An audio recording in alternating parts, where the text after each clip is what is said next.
साथियों, किसी भी देश के विकास में, स्थायी विकास में, उज्जवल भविष्य के को ध्यान में रखते हुए विकास में इंफ्रास्ट्रक्चर का महत्व हमेशा से ही रहा है। जो लोग इंफ्रास्ट्रक्चर से जुड़ी हिस्ट्री का अध्ययन करते हैं वो इसे भली भांति जानता है। जैसे हमारे यहां करीब 2500 साल पहले चंद्रगुप्त मौर्य ने उत्तरा पथ का निर्माण किया गया था। इस मार्ग ने सेंट्रल एशिया और भारतीय उपमहाद्वीप के बीच व्यापार कारोबार को बढ़ाने में बहुत मदद की। बाद में सम्राट अशोक ने भी इस मार्ग पर अनेक विकास कार्य करवाए। 16वीं शताब्दी में शेरशाह सूरी ने भी इस मार्ग का महत्व समझा और इसमें नए सिरे से विकास कार्यों को पूरा कराया। जब ब्रिटिशर्स आए तो उन्होंने इस रूट को और अपग्रेड किया और फिर ये जीटी रोड कहलाई। यानी देश के विकास के लिए हाईवे के विकास की अवधारणा हजारों वर्ष पुरानी है। इसी तरह हम देखते हैं आजकल रिवर फ्रंट्स और वाटरवेज की इतनी चर्चा हो रही है। इसी संदर्भ में हम बनारस के घाटों को अगर देखें तो वो भी एक तरह से हजारों वर्ष पहले बने रिवर फ्रंट ही तो है। कोलकाता से सीधी वाटर कनेक्टिविटी की वजह से कितनी ही सदियों से बनारस व्यापार कारोबार का भी केंद्र रहा था। एक और दिलचस्प उदाहरण तमिलनाडु के तंजावुर में कलैणी डैम है। एक कलैणी डैम चोल साम्राज्य के दौरान बना था। ये डैम करीब करीब 2000 साल पुराना है और दुनिया के लोग ये जानकर हैरान रह जाएंगे कि ये डैम आज भी ऑपरेशनल है। 2000 साल पहले बना ये डैम आज भी इस क्षेत्र में समृद्धि ला रहा है।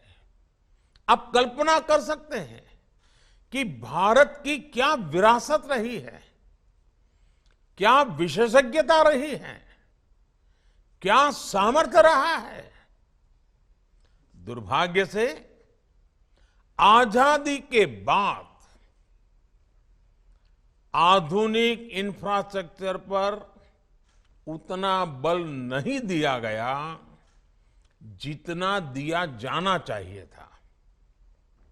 हमारे यहां दशकों तक एक सोच हावी रही कि गरीबी एक मनोभाव है, पॉवर्टी इज अ वर्च्यू। इसी सोच की वजह से देश के इंफ्रास्ट्रक्चर पर इन्वेस्ट करने में पहले की सरकारों को दिक्कत होती थी। उनकी वोट बैंक की राजनीति के लिए अनुकूल नहीं होता था। हमारी सरकार ने ना सिर्फ इस सोच से देश को बाहर निकाला है बल्कि वो आधुनिक इंफ्रास्ट्रक्चर पर रिकॉर्ड इन्वेस्ट भी कर रही है। साथियों, इस सोच और इन प्रयासों का जो नतीजा निकला है वो भी आज देश देख रहा है। आज नेशनल हाईवे का एवरेज एनुअल कंस्ट्रक्शन 2014 से पहले की तुलना में लगभग 2 गुना हो चुका है। उसी प्रकार से 2014 से पहले हर साल 600 रूट किलोमीटर रेल लाइन का बिजलीकरण होता था, इलेक्ट्रिफिकेशन होता था। आज ये लगभग 4000 रूट किलोमीटर तक पहुंच रहा है। अगर हम एयरपोर्ट की तरफ देखें तो एयरपोर्ट की संख्या भी 2014 की तुलना में 74 से बढ़कर के 150 के आसपास पहुंच चुकी है, यानी डबल हो चुकी है। यानी 150 एयरपोर्ट इतने कम समय में पूरे होना। उसी प्रकार से आज जब ग्लोबलाइजेशन का युग है तो सी पोर्ट का भी बहुत महत्व होता है। हमारे पोर्ट्स की कैपेसिटी ऑगमेंटेशन भी पहले की तुलना में आज लगभग दोगुनी हो चुकी है। साथियों, हम इंफ्रास्ट्रक्चर निर्माण को देश की इकोनॉमी का ड्राइविंग फोर्स मानते हैं। इसी रास्ते पर चलते हुए भारत 2047 तक विकसित भारत होने का लक्ष्य को प्राप्त करेगा। अब हमें अपनी गति और बढ़ानी है। अब हमें टॉप गियर में चलना है और इसमें पीएम गति शक्ति नेशनल मास्टर प्लान की बहुत बड़ी भूमिका है। गति शक्ति नेशनल मास्टर प्लान भारत के इंफ्रास्ट्रक्चर का, भारत के मल्टी मॉडल लॉजिस्टिक्स का कायाकल्प करने जा रहा है। ये इकोनॉमी और इंफ्रास्ट्रक्चर प्लानिंग को, डेवलपमेंट को एक प्रकार से इंटीग्रेट करने का एक बहुत बड़ा टूल है।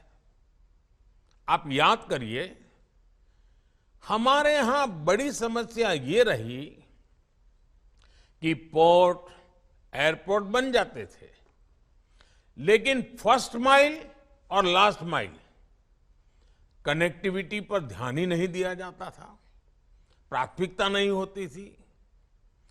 एसईजेड और इंडस्ट्रियल टाउनशिप बन जाते थे, लेकिन उनकी कनेक्टिविटी और बिजली, पानी, गैस पाइपलाइन जैसे इंफ्रास्ट्रक्चर में बहुत देरी हो जाती थी।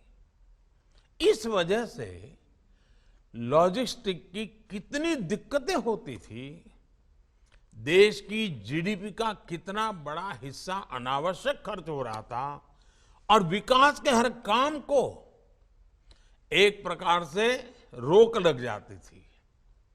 अब ये सारे नोड्स एक साथ तय समय सीमा के आधार पर सबको साथ लेकर एक प्रकार से ब्लूप्रिंट तैयार किए जा रहे हैं। और मुझे खुशी है कि पीएम गति शक्ति नेशनल मास्टर प्लान के परिणाम भी आज आने शुरू हो गए हैं। हमने उन गैप्स की पहचान की है जो हमारी लॉजिस्टिक एफिशिएंसी को प्रभावित करते हैं। इसलिए इस वर्ष के बजट में 100 क्रिटिकल प्रोजेक्ट्स को प्राथमिकता दी गई है और उसके लिए 75,000 करोड़ रुपए का प्रावधान किया है। क्वालिटी और मल्टी मॉडल इंफ्रास्ट्रक्चर से हमारी लॉजिस्टिक कॉस्ट आने वाले दिनों में और कम होने वाली है। इसका भारत में बने सामान पर, हमारे प्रोडक्ट्स की कॉम्पिटेंसी पर बहुत ही पॉजिटिव असर पड़ना ही पड़ना है। लॉजिस्टिक सेक्टर के साथ साथ ईज ऑफ लिविंग और ईज ऑफ डूइंग बिजनेस में बहुत सुधार आएगा। ऐसे में प्राइवेट सेक्टर के पार्टिसिपेशन के लिए भी संभावनाएं लगातार बढ़ रही है। मैं प्राइवेट सेक्टर को इन प्रोजेक्ट्स में पार्टिसिपेट करने के लिए आमंत्रित करता हूं। साथियों, निश्चित तौर पर इसमें हमारे राज्यों की भी बहुत बड़ी भूमिका है। राज्य सरकारों के पास इसके लिए फंड की कमी ना हो, इस हेतु से 50 साल तक के इंटरेस्ट फ्री लोन को 1 वर्ष के लिए आगे बढ़ाया गया है। इसमें भी पिछले वर्ष के बजटरी एक्सपेंडिचर की तुलना में 30% की वृद्धि की गई है। मकसद यही है कि राज्य भी क्वालिटी इंफ्रास्ट्रक्चर को प्रमोट करें।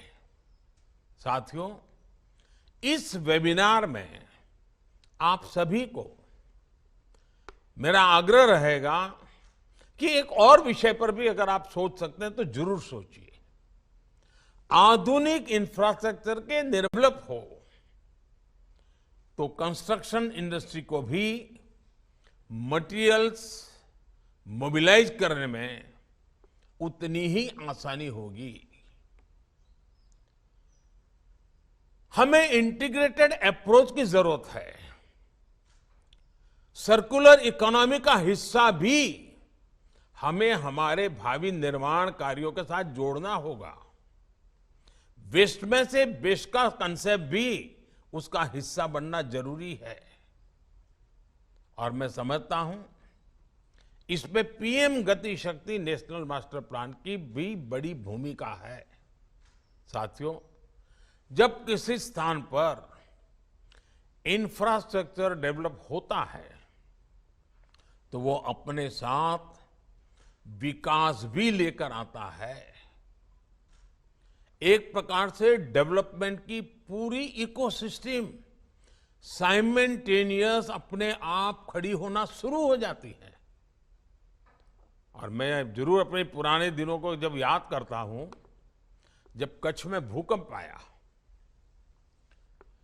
तो स्वाभाविक है कि सरकार के सामने इतना बड़ा हादसा आए तो पहली क्या कल्पना रहती है? पहला ये रहता है चलो भाई जल्दी से जल्दी काम इधर उधर करके पूरा करो और नॉर्मल लाइफ की ओर चलो। मेरे सामने 2 रास्ते थे। या तो उस क्षेत्र को सिर्फ और सिर्फ राहत और बचाव के कार्यों के बाद छोटी मोटी जो कि टूट फूट है उसको ठीक कर करके उन जिलों को उनके नसीब पर छोड़ दो, या फिर आपदा को अवसर में बदलूं, नई अप्रोच के साथ कच्छ को आधुनिक बनाने की दिशा में जो कुछ भी हादसा हुआ है, जो कुछ भी नुकसान हुआ है, लेकिन अब कुछ नया करूं, कुछ अच्छा करूं, कुछ बहुत बड़ा करूं। और साथियों, आपको खुशी होगी, मैंने राजनीतिक लाभ गैर लाभ न सोचा। तत्काल हल्का फुल्का काम करके निकल जाने का और भाई लूटने का काम नहीं किया। मैंने लंबी छलांग लगाई, मैंने दूसरा रास्ता चुना और कच्छ में विकास के लिए इंफ्रास्ट्रक्चर को अपने कार्यों का मुख्य आधार बनाया। तब गुजरात सरकार ने कच्छ के लिए राज्य की सबसे अच्छी सड़कें बनवाई, बहुत चौड़ी सड़कें बनवाई, बड़ी बड़ी पानी की टंकियां बनवाई, बिजली की व्यवस्था भी लंबे समय के लिए काम आए ऐसी करी। और तब मुझे मालूम है बहुत लोग मुझे कहते थे, अरे इतने बड़े रोड बना रहे हो, 5 मिनट 10 मिनट में भी एक व्हीकल वहां आता नहीं है, क्या करोगे इसको बना करके, इतना खर्चा कर रहे हो, ऐसा मुझे कह रहे थे। कच्छ में तो एक प्रकार से नेगेटिव ग्रोथ था, लोग वहां से छोड़ करके कच्छ छोड़ रहे थे, पिछले 50 साल से छोड़ रहे थे। लेकिन साथियों, उस समय इंफ्रास्ट्रक्चर पर जो हमने इन्वेस्ट किया, उस समय की आवश्यकता को छोड़ करके भविष्य की भी आवश्यकताओं को ध्यान में रख करके सारा प्लान किया। आज उसका लाभ कच्छ जिले को अद्भुत मिल रहा है। आज कच्छ गुजरात का सबसे तेज विकास करने वाला जिला बन गया है, जो कभी सीमा पर यानी एक प्रकार से अफसरों के भी पोस्टिंग करते तो पनिशमेंट पोस्टिंग माना जाता था, काला पानी की सजा बोला जाता था। वो आज सबसे डेवलप्ड डिस्ट्रिक्ट बन रहा है। इतना बड़ा क्षेत्र जो कभी वीरान था, वो अब वाइब्रेंट है और वहां की चर्चा आज पूरे देश में है। एक ही डिस्ट्रिक्ट में 5 तो एयरपोर्ट है और इसका पूरा क्रेडिट अगर किसी को जाता है तो वो कच्छ में जो आधुनिक इंफ्रास्ट्रक्चर बना, आपदा को अवसर में पलटा और तत्कालीन जरूरतों से आगे सोचा, उसका आज परिणाम मिल रहा है। साथियों, फिजिकल इंफ्रास्ट्रक्चर की मजबूती के साथ ही देश के सोशल इंफ्रास्ट्रक्चर का भी मजबूत होना उतना ही आवश्यक है। हमारा सोशल इंफ्रास्ट्रक्चर जितना मजबूत होगा, उतने ही टैलेंटेड युवा, स्किल्ड युवा काम करने के लिए आगे आ जा पाएंगे। इसलिए ही skill development, project management, finance skill, entrepreneurship, ऐसे अनेक विषयों पर भी प्राथमिकता देना, जोर देना उतना ही आवश्यक है। अलग अलग सेक्टर्स में, छोटे और बड़े उद्योगों में हमें स्किल फोरकास्ट के बारे में भी एक मैकेनिज्म विकसित करना होगा। इससे देश के ह्यूमन रिसोर्स पूल को भी बहुत फायदा होगा। मैं सरकार के विभिन्न मंत्रालयों से भी कहूंगा कि इस दिशा में तेजी से काम करें। साथियों, आप सिर्फ इंफ्रास्ट्रक्चर का निर्माण ही नहीं कर रहे, बल्कि भारत की ग्रोथ को मोमेंटम देने का काम भी कर रहे हैं। इसलिए इस वेबिनार में जुड़े हर स्टेक होल्डर की भूमिका और उनके सुझाव बहुत अहम है। और ये भी देखिए कि जब हम इंफ्रास्ट्रक्चर की बात करते हैं तो कभी कभी रेल, रोड, एयरपोर्ट, पोर्ट, उसी का। अब देखिए, इस बजट में गांवों में भंडारण का बहुत बड़ा प्रोजेक्ट लिया गया है, स्टोरेज के लिए, किसानों की पैदावार के स्टोरेज के लिए। कितना बड़ा इंफ्रास्ट्रक्चर बनाना पड़ेगा, हम अभी से सोच सकते हैं। देश में वेलनेस सेंटर बनाए जा रहे हैं, लाखों गांवों में हेल्थ सर्विसेज के लिए उत्तम से उत्तम वेलनेस सेंटर बनाए जा रहे हैं। ये भी एक इंफ्रास्ट्रक्चर है। हम नए रेलवे स्टेशन बना रहे हैं, ये भी इंफ्रास्ट्रक्चर के काम है। हम हर परिवार को पक्का घर देने का काम कर रहे हैं, वो भी इंफ्रास्ट्रक्चर का काम है। इन कामों में हमें नई टेक्नोलॉजी, मटेरियल में भी नयापन, कंस्ट्रक्शन टाइम में भी समय सीमा में काम कैसे हो, इन सारे विषयों पर अब भारत को बहुत बड़ी छलांग लगाने की जरूरत है। और इसलिए ये वेबिनार बहुत ही महत्वपूर्ण है। मेरी आप सबको बहुत बहुत शुभकामनाएं हैं।